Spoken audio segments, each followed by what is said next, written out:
gouvernement haïtien n'a pas publié une réaction officielle après l'annonce de l'interpellation prochaine de 3 ministres et d'un secrétaire d'État. Le premier ministre Gary Conille a pu éviter les foudres des parlementaires grâce à sa visite au député Arnel Bélizaire durant sa détention. C'est le président Martelly et ses 3 de ses ministres les plus proches, Josué Pierre-Louis, Thierry Mayar-Paul et Laurent Lamotte, qui sont dans le collimateur des législateurs. Le ministre de la Justice, maître Josué Pierre-Louis, se retrouve dans une situation délicate puisque son renvoi est programmé par la Chambre basse et le Sénat. L'intéressé qui s'était exprimé avant les séances au Parlement nie toute implication dans l'arrestation du député Arnel Bélizaire.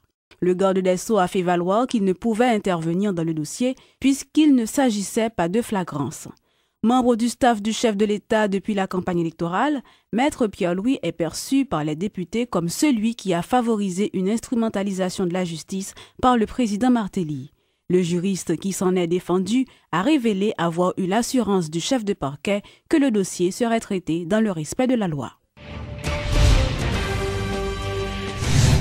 La résolution prise par les sénateurs qui décident d'interpeller le ministre de la Justice Josué Pierre-Louis et le secrétaire d'État aux Affaires étrangères Michel Brunache n'est pas bien vue par certains sénateurs absents lors de la séance spéciale organisée au Grand Corps. Ces parlementaires estiment que la résolution n'est pas impartiale. Suivez ce reportage de Georges Allen. Pour donner une réponse à la présidence qui, de l'avis de nombreux parlementaires, aurait commandité l'arrestation jugée arbitraire d'Arnel Bélizaire, 71 députés déclarent, à travers une proposition de résolution, ne pas reconnaître l'autorité du ministre de l'Intérieur, du ministre de la Justice, ainsi que d'autres membres du gouvernement. En signe de solidarité à l'Assemblée des députés, 16 sénateurs ont voté une résolution d'interpellation du ministre de la Justice, Maître Josué Pierre-Louis, et du secrétaire d'État aux Affaires étrangères, Pierre-Michel Brunache. Absent lors de la séance spéciale, le sénateur Pierre-Francky Exius juge tendancieuse la décision de ses collègues. Je ne peux pas arriver à comprendre comment l'interpellation est faite pour ne pas aller dans le même sens avec la Chambre des députés. La Chambre des députés a une résolution, demande d'abord le ministre de la Justice, le ministre de l'Intérieur, demande la révocation du directeur général de l'aéroport, demande la révocation du commissaire du gouvernement et demande l'interpellation du secrétaire d'État aux Affaires étrangères. Donc, le Sénat doit aller dans le même sens avec la Chambre des députés. Pour nous avoir une unité ensemble, de une cohésion nous-mêmes. Je ne peux pas comprendre pour l'interpellation de journée jeudi. Pour le ministre de la Justice, pour M. Thierry Mayar-Paul, voilà. Selon le sénateur Mélius Hippolyte, l'arrestation de l'élu de Delmatabar est d'autant plus arbitraire qu'elle constitue une souillure pour l'ensemble du corps législatif. Josué Pierre-Louis et Pierre-Michel Brunache ne sont pas les seuls responsables de cet acte, estime le parlementaire. Pour qui ça, c'est le ministre de la Justice là, avec un secrétaire d'État, et seulement, ils voulaient interpeller. Si on n'a pas fait une interpellation, ils n'ont pas fait. Moi, je ne suis pas d'accord pour que ces deux seuls monde soient interpellés parce qu'il y a des gros responsables, il faut avoir le courage pour être capable d'interpeller autres. Même s'il n'avait pas paraphé la proposition de résolution des députés, le représentant de Dame-Marie se dit offusqué par l'arrestation d'Arnel Bélizaire. Pessimiste quant à l'effet qu'aura la résolution votée par l'Assemblée des sénateurs, le député Acluche Louis Jeune, quoique l'heure a sonné, pour que le Parlement joue enfin son rôle de contrôle de l'exécutif. Moins d'accord avec Chamnan et que moins comprendre ça a fait, 100% d'elle, mais cependant, c'est que le tapis sage, le tapis bon, il faut que les gens aient les gens dans le gouvernement, ou du moins, la résolution de la Chambre des députés, premier bail pour nous faire, pour nous mettre nos ministres qui sortent dans l'unité, pour ceci, cela, mettre là dans tout, nous faisons un paquet, et puis nous voyons aller laisser matériel avec connu, nous formons le gouvernement, et puis députés ici, un grand monde, sénateur, un grand monde, pour nous faire travailler le peuple là. Attendu au Sénat ce jeudi 3 novembre, le ministre de la Justice, Maître Josué Pierre-Louis, et le secrétaire d'État aux Affaires étrangères, Pierre-Michel Brunache, bénéficieront d'un vote de censure ou de confiance. De l'avis de certains hommes politiques, c'est un très mauvais signe pour ce gouvernement fraîchement installé. L'arrestation du député Arnel Bélizaire a été effectuée en dehors de la loi. C'est ce qu'a affirmé le nouveau bâtonnier de l'Ordre des avocats de Port-au-Prince, Maître Carlos Hercule. Intervenant à la rubrique Le Point de Radio et Télémétropole, le bâtonnier a indiqué que les procédures établies par la Constitution n'ont pas été respectées lors de cette arrestation. Dans l'article 15, il est dit clairement, pour procéder à l'arrestation, et c'est bien clair, c'est l'arrestation d'un député, pas d'un député, d'un parlementaire. On doit se référer à la Chambre pour dépouiller ce parlementaire de son costume d'immunité. Et si ceci n'est pas fait, on ne peut en aucun cas procéder à l'arrestation d'un parlementaire, sauf en cas de flagrant délit. L'immunité n'est pas l'impunité.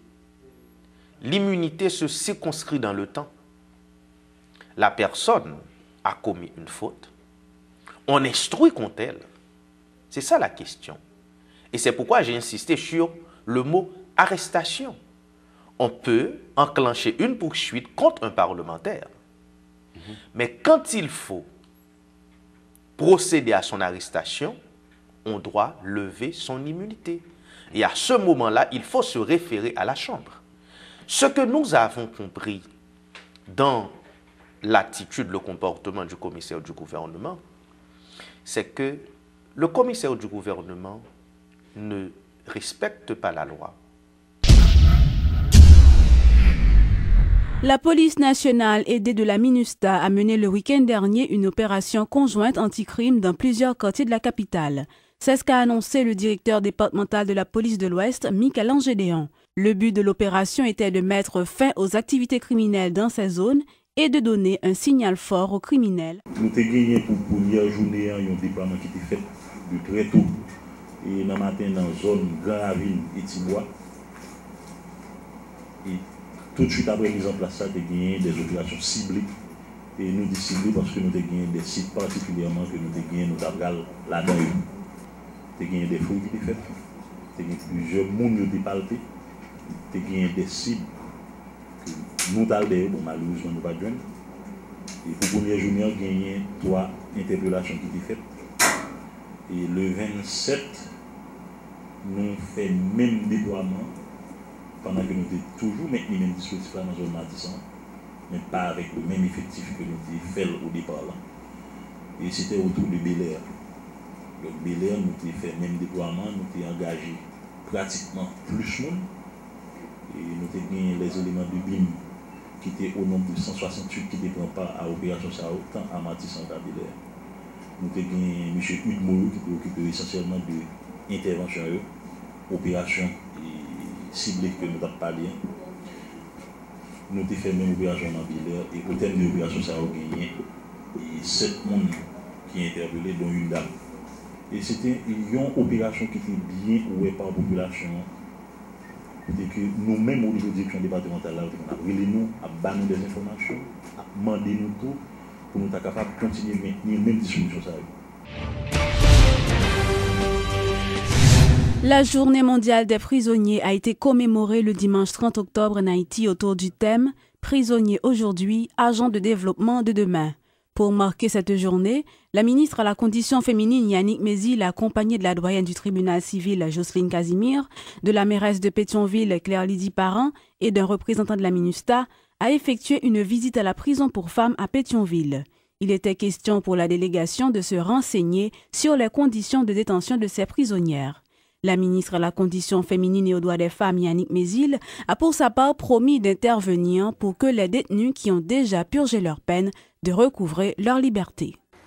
Nous travaillons sans camper pour améliorer les conditions des femmes qui sont en prison dans tout le pays.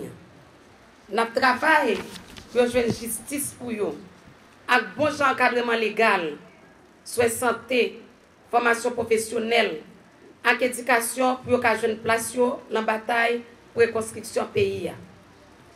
Visite nous ici là, un signal qui montre à clair comment le ministère Femmes et droits femmes prend engagement pour porter solidarité et toutes les femmes qui sont en prison dans le pays. Je dis à nous venir faire solidarité avec les femmes qui sont en prison Pétionville. Mais je nous allons visiter toutes les prisons dans le pays qui ont des femmes. Nous avons dit même Jacques, président Matéli, il faut que le changement porte l'espoir pour toute femme qui est en prison dans le pays. De son côté, la doyenne du tribunal civil, Jocelyne Casimir, a fait remarquer que le programme Pas un jour de plus, qu'elle a lancé récemment, se poursuit. Moi, te dis, nous pas un jour en plus là, pas vle dire. Si on moun fait un bagay, si on moun gagne un dossier, pas un jour en plus à vin la gueule. Pas un jour en plus là, salier. C'est un petit slogan nous-mêmes nous gagnons protectrice là, commissaire gouvernement nous te prend.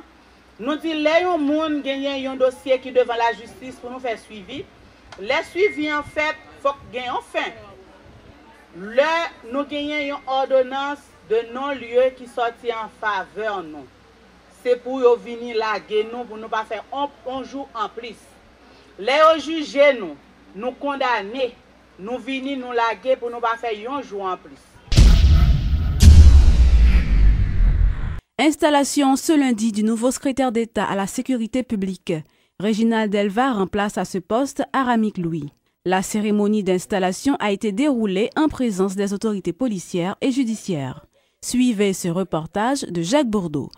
Le personnage médiatique Réginald Delva, spécialiste en sécurité publique, a été installé comme secrétaire d'État chargé de la sécurité publique dans le pays. Cette cérémonie d'installation a eu lieu en présence de plusieurs grandes personnalités politiques. Réginald Delva a remplacé à ce poste Aramik Louis. Le caractère transnational que revêt aujourd'hui la criminalité et les conséquences assez importantes dont Haïti, avec ses structures précaires, sont obligés de subir, vous interpelle justement à compter avec tout le monde, à travailler pour la revitalisation de certaines instances au niveau de la police nationale d'Haïti.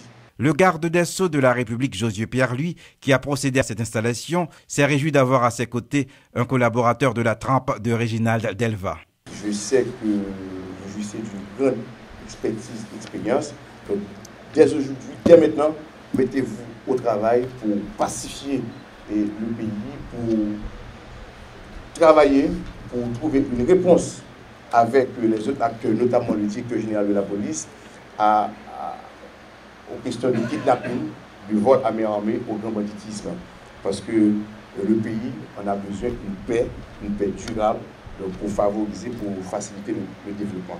L'ancien officier de l'armée et directeur exécutif de Alerte Haïti fixe ses priorités sur le plan interne de sécurité publique. Notre plan de sécurité vise à ramener dans le patrimoine social de la population un capital précieux, la quiétude d'esprit, et avec elle une atmosphère de sérénité propre au travail, à la reprise de la vie nocturne, au regain de confiance des citoyens dans les institutions de l'État, lesquels représentent les signes tangibles de tout plan de sécurité réussi.